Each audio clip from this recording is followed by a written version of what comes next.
சாமியாரில் costly சதா சொன்ன A class அவர் சத்குரு ஒரு தப்பு பண்ணியிருக்காரு. ஒரு ஃபாரஸ்ட் ஏரியாவை அது பர்மிஷனில் அது வந்து பக்காவாக பண்ணல எதுவுமே அவர் ப்ரோக்ராம் பண்ணுறாங்க. ஜோடி நம்பர் மாநகரம் மேலே மாரி இதுக்கு வந்து ஜட்ஜி யார் தெரியுமா? மோடி டெல்லியிலேருந்து அப்படியே வராரு. அவர் பண்ண ஒரே தப்பு, அவர்கிட்ட போய் குழந்தை வரம் கொடுனா அவர் சாமியார் குழந்தை கொடுத்து அனுப்பிச்சார். அப்புறம் சாமியார் குழந்தை கொடுத்தாருன்றீங்க. நித்யானந்தா அவ்வளோ பண்ணிக்கிறாரு. ரூமில் வச்சு ரஞ்சிதாவை எதாவது கேட்டுருமா? சாமி யார்? இன்னும் கேள்வியாக தான் இருக்கு.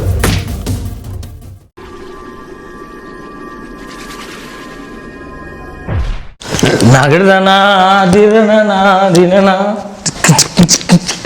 நகர்தானா திரணனா திரணா. என்ன பார்க்குறீங்க? இப்போ என்னத்துக்கு டான்ஸ் ஆனது ஞாபகம் இருக்கு அவனுக்கு? என்ன ரொம்ப ஸ்வெட்டாக பார்க்குறீங்களா? குஷ்டில் பேசலைங்க, கிளைமேட் கொஞ்சம் இப்படி இருக்குது, அதனால் இப்போ ஒரே ஸ்வெட்டிங். இப்போ நான் வந்து இந்த ஒரு சாங் பாடணுன்னு கண்டுபிடிச்சிருப்பீங்க நான் என்ன பேச போடுறேன்னு. நிறைய சாமியார் இருக்காங்க நம்ம ஊரில். ஒரு ஊருக்கு ஒரு சாமியார் இருக்கிறாங்க. அதில் ஃபேமஸ் சாமியார் கொஞ்சம் வசதியான சாமியார் இருக்காது, கொஞ்சம் கீழே மிடில் கிளாஸ் சாமியார், அப்புறம் வந்து நார்மல் லோ கிளாஸ் சாமியார், ஹை கிளாஸ் சாமியார். அது மாதிரி நிறைய சாமியார் இருக்காங்க நம்ம ஊரில். எதுக்கு இவங்களாம் இருக்கிறாங்க? முக்கியமான விஷயத்துக்கு பேசுறதுக்காக நான் கேட்குறேங்க. எனக்கும் தெரியல எதுக்கு இவங்களாம் இருக்காங்கன்னு கேட்டால் நம்மளால தான் இவங்களாம் இருக்காங்க. நம்மளால தான் இருக்காங்க. இப்போ நான் முக்கியமாக பேச வந்தேன்னா சாமியார் நிறைய பேர், அப்புறம் நித்யானந்தன் ஒருத்தர், ஐயோ அவர் ஒரு பெரிய பிரச்சனை பண்ணியிருந்தார் கொஞ்ச நாளையே. இந்த மாதிரி நிறைய பேர் இருக்கிறாங்க. எனக்கு குறிப்பாக நான் இப்போ வந்து பேச போகிறது சாமியார்களை பற்றி. அது எந்த மதத்தில், எந்த மார்க்கத்தில், எந்த மதத்தில் எதை சேர்ந்தாலும் நான் சொல்கிறேன். அது யாராக இருந்தாலும் சொல்லுவேன். அதில் முதல்ல இப்போ சொல்ல போகிறது வந்து ஈஷா. ஈஷா ஓசா தான் இப்போ கிடையாதுங்க, ஒன்லி பாஷா தான். பார்த்தீங்கல்ல, படம் பிசிச்சு போகுது டிஜிட்டலில். அதனால் மன நிம்மதி இவங்ககிட்டலாம் ஏன் நீங்கள் போடுறீங்கன்னு எனக்கு தெரியவே இல்லை. கேட்டால் மன நிம்மதி இல்லைன்றீங்க. நிம்மதினா அவங்க வச்சு விற்றுங்கிறாங்களோ நான் டேபிளில் கேட்குறேன் நான். அப்போல்லாம் கிடையாதுங்க. இது வந்து இப்போ வந்து சத்குரு என்ன பண்ணிடணும் மெயினாக, அவர் எனக்கு ரொம்ப பிடிக்குங்க. அத்தனைக்கும் ஆசைப்படுன்னு அவர் எவ்வளோ பெரிய விஷயம் தெரியுங்களா? ஒரு பெரிய பெரிய சிற்றத்தை சொல்கிறார் அவர். அத்தனைக்கும் ஆசைப்படுறா மனுஷன் வந்து நல்லா இருக்கலாம்னு சொல்கிறார். இன்னொருத்தர் என்ன சொல்கிறான்? பேராசைப்படாத, இருக்கிறத வச்சு வாழன்றான். இப்போ குழப்பி விட்றாங்களா இல்லையா? இதிலே பாதி நிம்மதி நம்மளுக்கு போயிடுது. அதனால் நிம்மதினா என்ன? உனக்குள்ளே தான் இருக்குது நிம்மதி. கேட்டால் இல்லைங்க கடவுள்கிட்ட போனால் நிம்மதி. கடவுள் எங்கே இருக்காரு? தூணில் இருக்கார், துரும்பில் இருக்காருன்றீங்க. கேட்டால் திருப்பதிக்கு போயிட்டு காசு போட்டு வந்துடுறீங்க. உனக்குள்ளே இருக்காருங்க கடவுள். உனக்குள்ளே தான் நிம்மதி இருக்குது. நீ நிம்மதியாக இருக்குன்னு நினச்சா நிம்மதியாக இருக்கிற. உனக்கு போர் அடிக்குதா? எதுக்கு சாமியார்கிட்ட போகிற? சொல்லாதுக்கெல்லாமே கேட்டு போதுங்க. அப்புறம் அவர் ஏதாவது சிம்சம் பண்ணிடுறாரு. வந்து பார்த்தா சாமியார் எனக்கு வயிறு வீட்டு, சாமியார் எனக்கு. அவர்கிட்ட எதுக்கு போய் நீ குழந்தை கேட்குற? குழந்தை உனக்கு இல்லைன்னு சொன்னால் உங்கள் வீட்டுக்காரர்கிட்ட கேள்வி. அவர்கிட்ட போய் குழந்தை வரம் கொடுனா அவர் சாமியார் குழந்தை கொடுத்து அனுப்பிச்சார். அப்புறம் சாமியார் குழந்தை கொடுத்தாருன்றீங்க. எல்லாம் முக்கியம். லூஸ் மாதிரிலாம் இருக்கக்கூடாதுங்க நம்ம. நான் கூட குஸ்துவேன், குஸ்து பேசுனேன் சார், குஸ்து. ஆனால் எப்படி சொல்கிறேன்? நல்ல விஷயத்தை தான் சொல்கிறேன், கெட்ட விஷயம் சொல்கிறேன்னா. அதனால் வந்து நிம்மதி தேடி போகாதீங்க. இவர் மேலே என்ன கோவம்னா சத்குரு அவர் பண்ண ஒரே தப்பு மெடிடேஷன் சொல்கிறார், யோகா பண்ணுங்க சொல்கிறார், எல்லாரும் நிம்மதியாக சொல்கிறார், எல்லாத்துக்கும் ஆசைப்படுன்றார். எல்லாருக்கும் ஆசைப்படுன்னு அவர் சொல்லணும், அவர் ஆசைப்படக்கூடாது.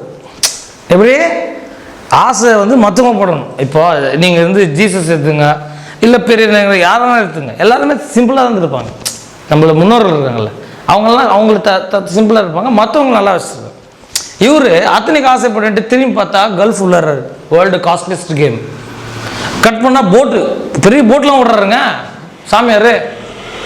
ஆனால் வந்து விஜய் டிவியில் உட்காந்து பேசுகிறாரு, மற்ற டிவியில் எப்போ கேட்டாலும் சொல்கிறாரு, என்னிடம் எல்லோரும் வருகிறார்கள், அவர்கள் கேட்குறார்கள், அவர்கள் கேட்டுக்கொண்டு போகிறார்கள் அப்படின்னு. ஆடு உட்காந்துடுறான் அப்படியே. இதை சொல்கிறார் சாமி. அது ஓகே, எதோ நல்லது சொல்கிறாரு கேட்குறீங்க. இப்போ நான் கூட சொல்கிறேன், இப்போ சில பேருக்கு புரியாதுன்னா குஸ்து பேசுகிறான்னு சரிங்க, அப்படிலாம் கிடையாது. நல்லது சொன்னால் யாரும் கேட்டுருக்கோம். அதனால் இப்போ இவர் வந்து என்ன பண்ணியிருக்காரு? இப்போது ஒரு தப்பு பண்ணியிருக்காரு. ஒரு ஃபாரஸ்ட் ஏரியாவை வாங்கி அந்த இடத்த அது பர்மிஷனில் அது வந்து பக்காவாக பண்ணல எதுவுமே. அவர் நல்லா தெரிஞ்சுக்கிங்க. அந்த இடத்த இவர் வாங்கி சிம்பிள் ரெடி பண்ணுறாருங்க. அது ரொம்ப தப்பு.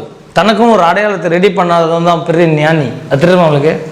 தனக்குன்னு ஒரு அடையாளம் ரெடி பண்ணக்கூடாது. ஒரு 150 120 அது என்ன ஆகிட்டு தெரியல, பெருசாக ஒரு சிவன் சிலையை வச்சு அதை வந்து இப்போ எல்லோரும் கொண்டாடுற மாதிரி வச்சு ப்ரோக்ராம் பண்ணுறாங்க ஜோடி நம்பர் மாநாடு மேலே மாரி. இதுக்கு வந்து ஜட்ஜி யார் தெரியுமா? நம்ம மோடி சார் வர்றாரு அங்கேருந்து ஃப்ளைட்டு பூச்சி ப்ரோக்ராம் பார்ட்டிசிபேட் பண்ணுறது. ஏங்க ஜல்லிக்கட்டு வந்து 7 நாள் எவனா கண்டுக்கிறான் நம்மளுக்கு நிம்மதி இருக்குதா 7 நாள் யாருக்காது? இல்லை நான் சீரியஸாக கேட்குறேன், நிம்மதி இருந்தா இல்லை நினச்சது நடந்துச்சா உடனே? அதுக்கு 7 நாள் ஆச்சுங்க. ஒரு சிஎம் அங்கேருந்து தலைமை சேர்ந்து மெரினா பீச்சுக்கு வந்து பார்க்கறதுக்கு 7 நாள் ஆச்சு. நந்து கூட வந்தால் கூட ஒரு 1/2 hour கூட தெரியுமா அவனுக்கு? ஆனால் மோடி டெல்லியிலேருந்து அப்படியே வராரு, இறங்கி வந்துட்டு இவரு சேர்ந்து கூட சேர்ந்து தேஷ்மே அம்மாரே துமாரேன்ட்டு பேசிட்டு பார்க்கும்போது செம வயிற்று ஆச்சு எனக்கு. நேடா ஊரில் இருக்கிற நம்பன்னு. இப்போ இதை பார்க்கும்போது எனக்கு நிம்மதி இல்லை. இப்போ நான் யார்கிட்ட போகிறது? சாமியார்கிட்டயா? நிம்மதி நம்மளுக்கு தாங்க வேணும். தப்புன்னா தான் கேட்கணும் யாராக இருந்தாலும். இப்போ அவங்க வந்து போனது தப்பு மோடி. ஏன் சொல்கிறேன்னா, மோடி சார் நீங்கள் ஹேட்ஸ் ஆஃப் தப்பாக செய்கிறீங்க. எது உங்களுக்கு ஹேட்ஸ் ஆஃப்னா, ஜல்லிக்கட்டுக்கு வரணும். நீங்கள் அங்கே வராமல் இங்கே போடுறீங்க பார்த்தீங்களா? அப்போ என்ன சொல்கிறது? பார்க்குறவங்களுக்கு எப்படி தெரியும்? ஒரு செலவு வைக்கிறாரு, அதை வந்து ஒரு போய் பார்க்க போகிறாரு. இவங்கெல்லாம் சேர்ந்து ப்ரோக்ராம் பண்ணுறாங்க, டின் டான்ஸ் ஆடுறாங்க. அவங்களாம் சேர்ந்து கேட்டால் மன நிம்மதியாக கீழே உட்காந்துக்கலாம் ஆடுங்க. அதுக்கு அந்த மாதிரி நிம்மதி வேணா நீ மாநாடு மேலே விஜய் டிவியில் அஜோ அதெல்லாம் போய் ஆடலாமே, நிம்மதியாக இருக்குமே. நான் கேட்குறேங்க, இருக்கிறதுல நிம்மதி தெரியுமா? 2 hour போய் சினிமா பார்க்குறியா? அது கொடுக்காது தெரியுமா நிம்மதி? அச்சு சொல்லுங்க. உனக்கு போர் வச்சுதா, மன கஷ்டமாக இருக்குதா, ஏதாவது ஒரு வருத்தம் இருக்கா, ஸ்ட்ரெயிட்டாக போ. இருக்கிற தேட்டர் நம்ம ஊரில் ஏகப்பட்ட தேட்டர் இருக்குது, போய் உட்காந்து ஒரு படம் பாரு, ரொம்ப நிம்மதியாக இருக்கும். உனக்கு பிடிக்கலையா ஹாலிவுட் படம் பாரு, இல்லை மராத்தி படம் பாரு. உலகம் ஃபுல்லாக படம் எடுக்கிறான், அவன் தான் சொல்கிறான் உன்னோட என்டர்டெய்னர் அவன் தான். அவன் அதில் நிம்மதி அணிஞ்சிட்டு வெளியே வா. கொஞ்ச நேரம் 2 hour அப்புறம் நீ தற்கொலை பண்ணி நினச்சாலும் தற்கொலை பண்ணிக்க மாட்டேன். அச்சு சொல்கிறத ரெக்கமெண்ட் பண்ணுவான், ப்ராமிஸ் பண்ணி தற்கொலை கூட பண்ணிக்க மாட்டேன் நீ. ஏன்னா அது ஒரு உலகம்.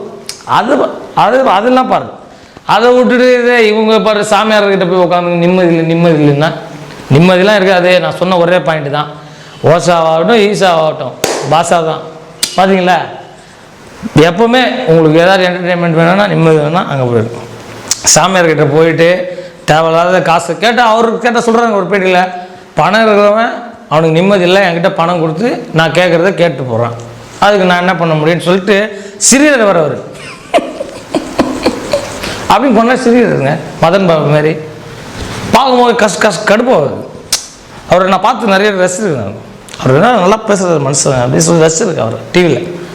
இப்போ இது பண்ணிட்டு அவரும் டான்ஸ் ஆகிட்டார். அவரை பற்றி சிலர் நெட்டில் போட்டாங்க, பார்த்து கஷ்டமாகுது. வேர்ல்டுலேயே காஸ்ட்லியஸ்ட் சாமியாராங்க அவர். காஸ்ட்லியஸ்ட் சாமியார்னா பார்த்துக்கோங்க. சாமியாரில் காஸ்ட்லியஸ்ட் அதான் சொன்ன ஏ கிளாஸ் அவர். நம்ம சொல்லுவோம்ல சினிமாவில் ஏபிசி ஆடியன்ஸ் சாட்டிஸ்ஃபைட், அது மாதிரி ஏ ஆடியன்ஸ் நிறைய பேர் இருக்காங்க அவருக்கு. அதனால் அவருக்கு நான் மெசேஜ் சொல்கிறது நம்மளுக்கு ஆள் கிடையாதுங்க. நான் ஒரு சாதாரண பாமரன். நான் அதனால் ஒரு பாமரனா கேட்குறேன் தப்புன்னு. இதனால் வந்து என்னடா இது இவனுக்கு அது பிடிக்கல, பிடிச்சவங்களாம் அதை ஃபாலோ பண்ணுறேன். அதெல்லாம் நித்யானந்த் தான் அவ்வளோ பண்ணிக்கிறாரு. ரூமில் வச்சு ரஞ்சிதாவை எதாவது கேட்டுருமா, திரும்ப வெளியே வந்துட்டு திரும்ப ஆடினு தான் எல்லாரும் டங்குன்னு. அதனால் அவர் யாருக்குமே நிறைய பிரச்சனை இருந்துச்சு. ஈஷா என்ன நடக்குதுலாம் சொல்லி இந்த விஜய் டிவிலாம் வச்சு கீழ்ச்சானுங்க ஒரு வாட்டி. உள்ள 2 பொண்ணு மொட்டை வச்சு விட்டானுங்களாம். அவங்க அப்பா அம்மா என் பொண்ணு கொடுன்னு சொல்லியிருந்தாங்க. அப்போ கூட எனக்கு அவர் மேலே ஒரு கோவம் இல்லை, வேறு ஏதோ போய் சொல்கிறாங்க போல நினச்சேன். இது பார்த்தோன்னே எனக்கு புரியல. பாருங்களேன், ஒரு தனி மனுஷனுக்காக அங்கேருந்து மோடி ஃப்ளைட் வச்சு வராருன்னா தமிழ்நாட்டில் இத்தனை பேர் உட்காந்துருக்கான், 10 லட்சம் பேர் ஜல்லிக்கட்டுக்கு. ஏன் கேட்கா இவர் எப்படி பார்க்குறது நம்ம சொல்லுங்களேன். அதனால் வந்து தப்புங்க. அதனால் வந்து சாமியார் அப்படின்னா முதல்ல நீங்கள் தெரிஞ்சுங்க, சாமி யார் இன்னும் கேள்வியாக தான் இருக்குது. ஒரே விஷயந்தான், பார்க்காத 2 விஷயத்தை தெரி ஓடிட்டு இருக்கோம். இப்போ இவர் என்ன சொல்கிறாரு, நம்மளோட ஒரு பெரிய சக்தி இருக்காரு, அது நமக்கே தெரியும். எங்கேயோ இடத்துலலாம் ஒரு சக்தி இல்லை, நீ தான் சக்தி. உனக்கு தான், நீ தான் எல்லாமே, நீ தான். நீ முடிவு பண்ண நீ தான் சக்தி. இப்போ இவ்வளோ பேர் காஸ்ட்லியஸ்ட் சாமியார் உருவாக்கி கொடுத்தியா நீ? யார் தப்பு? உன் தப்பு. இப்போ அவர் போயிட்டார், அத்தனைக்கு ஆசைப்படுன்னு சொல்லிட்டு அவர் ஆசைப்பட்டு போயிட்டார், பெருசாக போயிட்டப்பில்ல. இப்போ நீ என்ன பண்ணுற, அவர் கீழே உட்காந்து டே கேட்டுக்க வேண்டியதுதான். அதனால் அத்தனைக்கும் ஆசைப்படு நீயே முடிவு பண்ணி நீயே ஜெயிச்சிக்க. நீ தான் சக்தி, உனக்கு தனி சக்திலாம் இல்லை. நம்மளுக்கு எல்லாத்தையும் பில்டப் பண்ணி அமிச்சிட்டாரு. நீ சொல்கிற கடவுளாக வச்சுக்க, இல்லை சக்தின்னு வச்சுக்க, எல்லாம் உள்ளதாக இருக்குது, வெளியில் சொல்லிடுறேன். கடைசியாக ஒன்று சொல்லிக்கிறேன், சாமி யார் அப்படின்னு கேள்விக்குறியில் தான் இருக்குது. இன்னும் அதுக்கு விட யாருக்கும் தெரியாது. அவன் ஃபீல் பண்ணிப்பான், எனக்கு இதுன்னு. ஆனால் அதில் ஒரு மூட நம்பிக்கை இல்லாமல் ஃபீல் பண்ணு. உன்னை நீ நம்பினா அத்தனைக்கு ஆசைப்படு. சத்குரு சார் மாதிரி பெரிய எல்லாம். மோடி சார் ஹெலிகாப்டரில் வருவார், இல்லைனா ஃப்ளைட்டில் வருவார். நீ எல்லோரும் கூட சேர்ந்து டான்ஸ் ஆடுவோம். சரியா? நெக்ஸ்ட் மீட் பண்ணுறேன். இன்னொரு சாமியார் ரெடியாக வர்றான். அதை நான் அடுத்த வீடியோவில் சொல்கிறேன். பட்டா நகர்தனா திறனா திறனா